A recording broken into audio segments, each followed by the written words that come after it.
gas is being used in this war. Air raid sirens warn us of the approach of enemy planes. But in addition, if gas is dropped by the enemy, a special gas alarm will be sounded.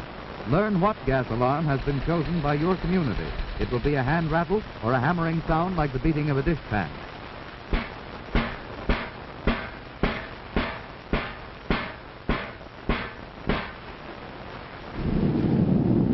War gas is dropped from planes either as a spray or in gas bombs.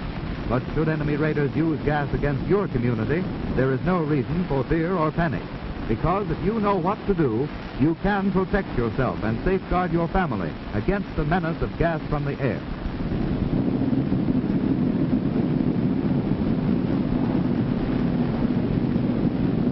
The ideal protection for civilians is an airtight gas shelter ventilated by a system which removes gas vapors from the incoming air. Such a shelter can be designed to provide some protection also against the effects of high explosive bombs. Some war gases can be seen by the eye, others are invisible.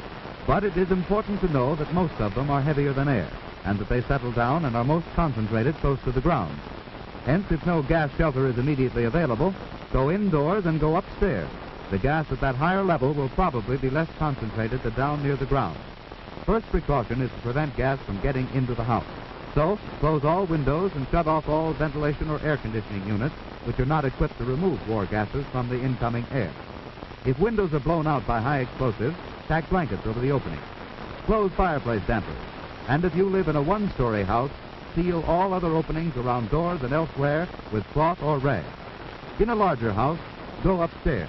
Don't go down into an unprotected basement unless you have a gas-proof shelter there. Wait upstairs until your air warden tells you that it's safe to leave. You may have to wait until even after the all-clear signal, for gas may still be present in your section.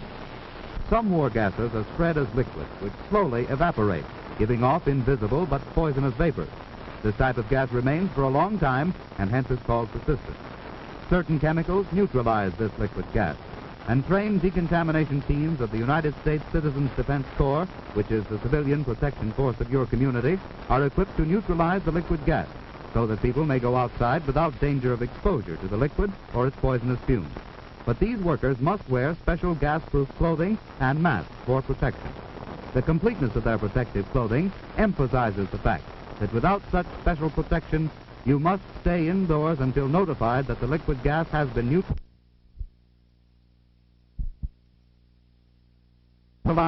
and that the air is free of harmful gas fumes. Liquid gas may also be washed away by a heavy rain or by a stream of water from a fire hose.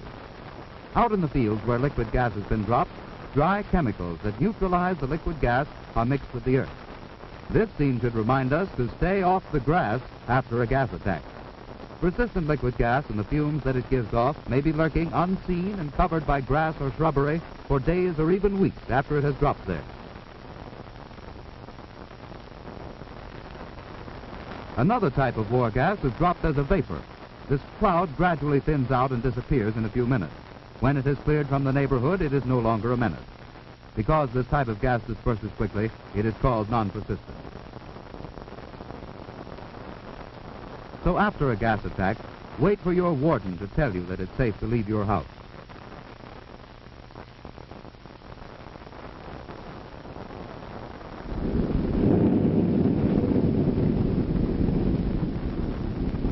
If you should be caught outdoors when gas is dropped, hurry to shelter, but don't look up, because liquid gas might fall into your eyes. Every second counts. Act quickly now in applying first aid. There are certain simple steps you can take to prevent or minimize the harmful effects of war gas.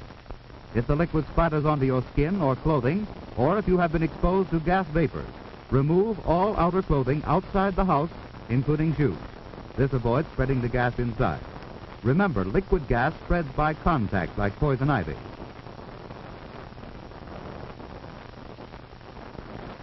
Leave the contaminated clothing outside to be decontaminated later.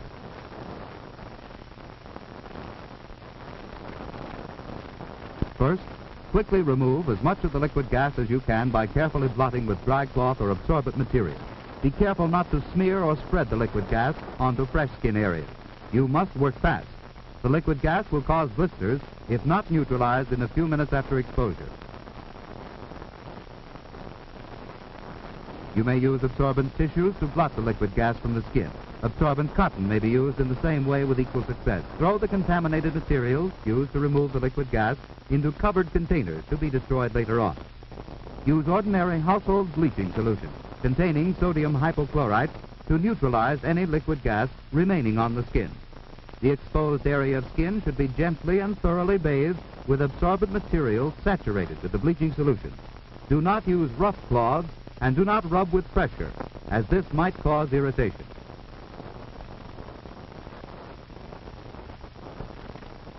And for safety's sake, rinse the hands thoroughly with the bleaching solution. Provided eyes have been exposed, they should be treated immediately. The recommended treatment for the eyes is a 2% solution of baking soda, that is, bicarbonate of soda. In order to be able to use this quickly, make this solution in advance by mixing a tablespoonful of baking soda in a quart of water. Keep this handy in tightly corked and properly labeled bottles. Now, to actually irrigate your eyes, fill an enema bag with the prepared baking soda solution. Have someone help you irrigate each eye with a steady stream for at least 2 minutes. Alternate back and forth from one eye to the other, so that injury from the gas does not develop in one eye while you are treating the other. If an enema bag is not handy, use a tea kettle or some other device that will pour a small, steady stream. Results will be improved if you can hold the eyes open. And if you can't find anyone else to help, you can irrigate your eyes yourself, even though it is awkward. Then get into a shower as quickly as possible. This removes the bleaching solution after it has neutralized the gas. Use plenty of soap and wash thoroughly, for by doing so, you are taking an added precaution in the event you may have missed some exposed area. And be sure to wash your hair before you're through. If you don't have a shower, stand in the tub. Soap yourself thoroughly. Meanwhile, fill buckets of water and pour them over you to substitute for the shower.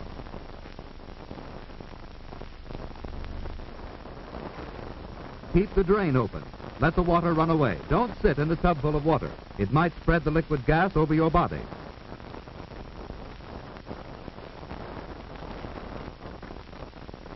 After bathing, irrigate the nose with a stream of the baking soda solution. And to treat the throat, use the same solution as a gargle.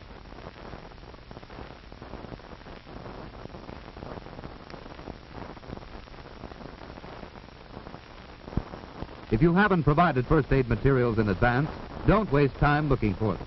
Do the next best thing. Wash immediately after removing your clothes. Let water run into your eyes to help remove any traces of gas which may be in them.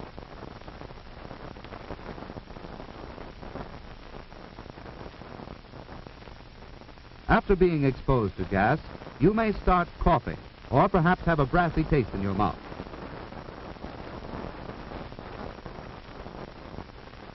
Your lungs may feel heavy and oppressed. Maybe cigarettes don't taste like they usually do.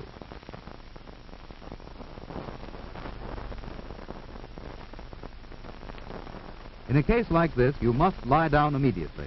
Relax. Don't exert yourself. Even if you feel all right, don't take a chance. Lie down, because exertion may aggravate your condition if you've gotten gas into your lungs. Tell your warden to notify the emergency medical service. And if blisters develop, don't touch or attempt to break them. Breaking them might start new blisters. Summon medical aid for proper treatment.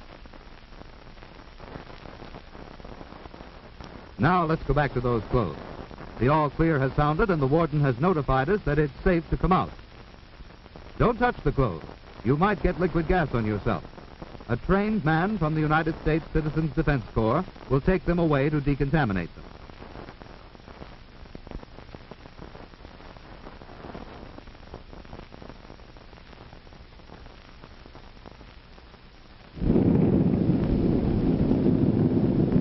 Why does the enemy use gas against civilians? Well, gas bombs dropped by the enemy do not destroy our homes and factories as do high explosive bombs. War gas does not start the devastating fires that are the great menace of incendiary bombs. War gas does not shatter arms and legs as bullets and bomb fragments do. The real purpose of the enemy in using war gas is to spread fear and panic, to destroy our morale, and to cripple our war production. The enemy hopes that we will become scared and panicked, that the weapons our soldiers are waiting for will fail to arrive when crucial battles demand them. But you can thwart the enemy by not giving way to fear and panic, because you know what to do if gas comes. Remember, close all openings which might permit gas-laden air to enter the building. Use blankets to cover windows shattered by high-explosive bombs. Go up above the first floor. Don't go down into the basement unless you have a gas-proof shelter there.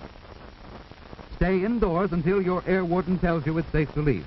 If you come in contact with gas outdoors, leave outer clothing outside the building. Time is your ally if you use it, so apply first aid as quickly as possible.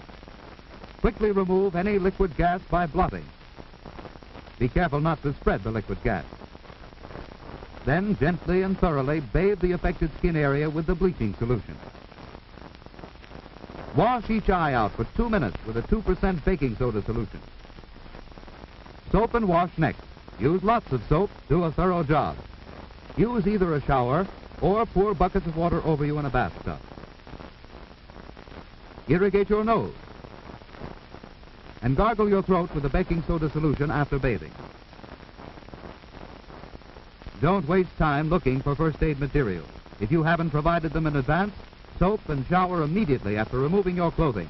Wash your eyes out with plain water. If your lungs are affected, lie down to rest while waiting for the doctor to arrive.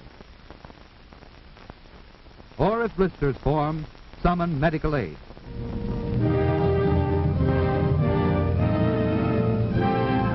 Across the world's battlefronts, our fighting men are hammering the enemy with weapons forged in America's mighty arsenal of democracy.